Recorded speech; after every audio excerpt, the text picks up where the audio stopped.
சபா ஒரு முடிவுக்கு வர மாட்டேன்றாங்களே. அண்ணே அண்ணே சொல்கிறா தம்பி.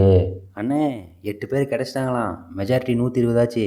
அநேகமாக நாளைக்கு பதவி ஏற்றுருவாங்கன்னு நினைக்கிறேன். அப்பாடா, ஒரு வழியாக முடிவுக்கு வந்துட்டாங்களா? So so so so so so so reels பார்த்துக்கிட்டு ஐபிஎல் பார்த்துட்டு ஜாலியாக இருந்தவனே 2-3 நாளாக எவ்வளோ ஸ்ட்ரெஸ்ஸு. 24 மணி நியூஸ் சேனலாக பார்க்க வச்சிட்டாங்கடா. அப்பா இப்போயாச்சும் ஒரு வழியாக முடிவுக்கு வந்துட்டாங்கல்ல. வந்துட்டாங்க. A few moments later. 200 unit current free, வருஷத்துக்கு 6 சிலிண்ட்ரு, மாதம் 2500, பஸ்ஸில் லேடிஸுக்கு ஃப்ரீ. ஒரே ஜாலி தான். அண்ணே அண்ணே சொல்கிறா தம்பி. அண்ணே மெஜாரிட்டி கிடைக்கலையாம். 116 பேர் தான் இருக்கிறாங்களாம். நாளைக்கு பதவியேற்பு இல்லையாம். மறுபடியும் முதல்ல இருந்தா ஏப்பா பிபி இருக்கிற உடம்புடாது.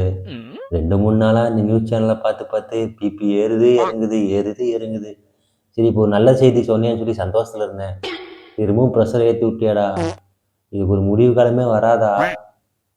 சீக்கிரம் ஒரு நல்ல முடிவாக எடுங்கய்யா.